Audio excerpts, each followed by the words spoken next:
Chapitre 16, Transformation chimique, Grand 1, aspect microscopique, deuxième partie, modification lors d'une réaction chimique. Il y a deux grands types de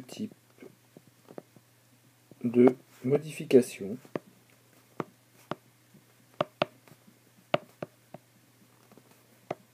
lors d'une transformation en chimie organique, transformation chimique en chimie organique. La première, c'est une modification de la chaîne carbonée. Par exemple, voici une molécule avec 3 carbones et une double liaison représentant formule topologique. Si l'on fait réagir sur certaines quantités, une grande quantité de ces molécules, la double liaison va s'ouvrir et ces molécules vont s'assembler. C'est ce qu'on appelle une polymérisation et on obtiendra, donc ces molécules sont du propène, sont des molécules de propène, et on obtiendra une molécule qui aura cette forme avec ici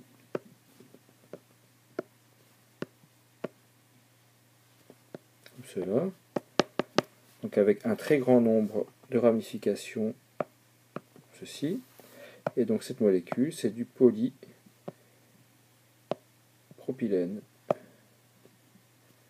Donc on a une modification de la chaîne carbonée, puisqu'à partir d'une chaîne carbonée comme cela, d'un très grand nombre de chaînes carbonées comme cela, on obtient une chaîne carbonée comme ceci. Deuxième grand type de modification, modification de la fonction organique.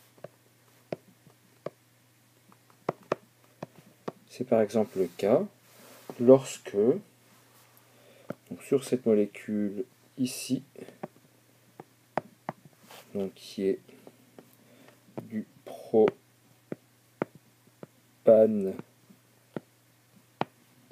1-ol, on réalise une oxydation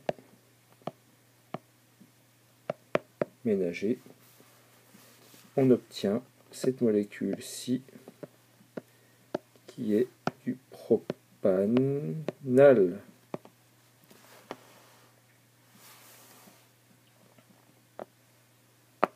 Troisièmement, les grandes catégories de réactions.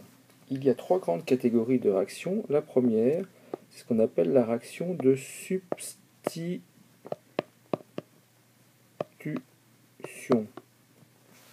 C'est-à-dire que dans la chaîne carbonée,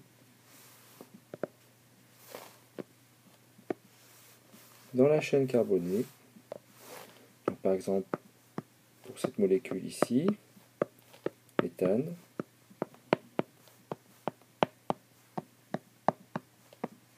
représente en formule développée, nous allons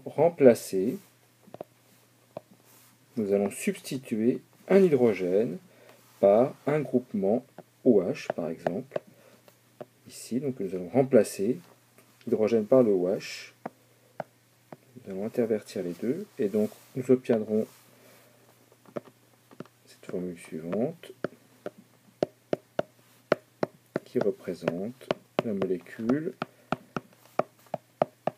d'éthanol. Donc une substitution, c'est quand un groupement remplace un autre. Donc par exemple ici, l'atome d'hydrogène va être remplacé par le groupement OH, hydroxyde. Deuxième catégorie de réaction, petit b, réaction d'addition.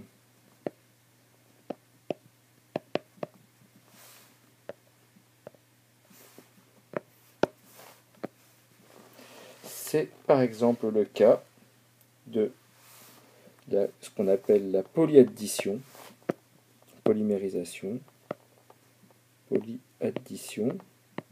Nous avons vu juste avant comment était synthétisé le polypropylène. Prenons par exemple cette molécule ici, l'éthène.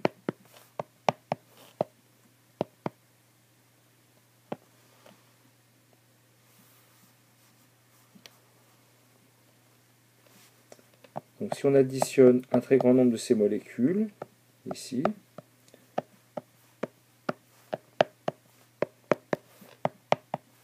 que va-t-il se passer?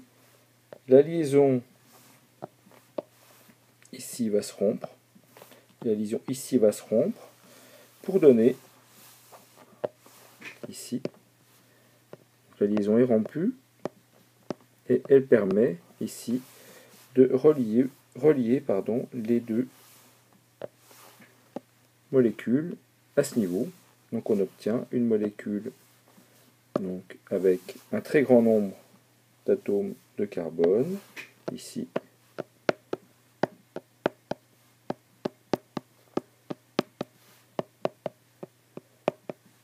Voilà.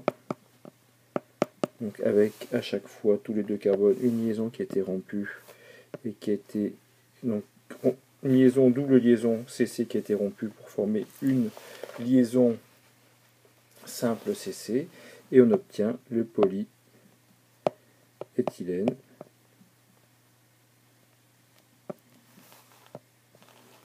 Donc c'est ainsi que fonctionne l'addition dans les transformations chimiques.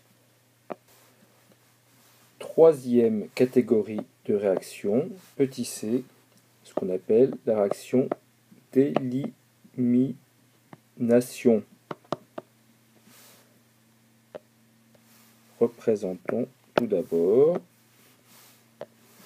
cette molécule-ci en formule topologique. Donc avec 1, 2, 3, 4, 5, 6 carbones. C'est l'hexane.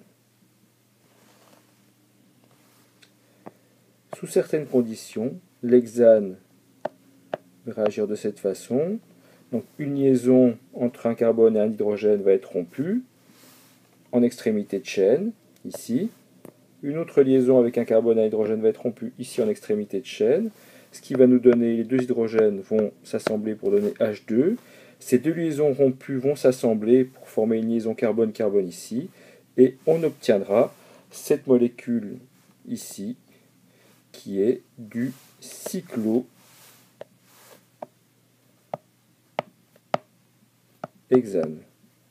Donc cette fois-ci, des atomes de la molécule ont été éliminés et donc regroupés pour former une autre molécule ou un autre ion. Cette élimination a permis de créer une nouvelle liaison, donc c'est ce qu'on appelle la transformation par élimination.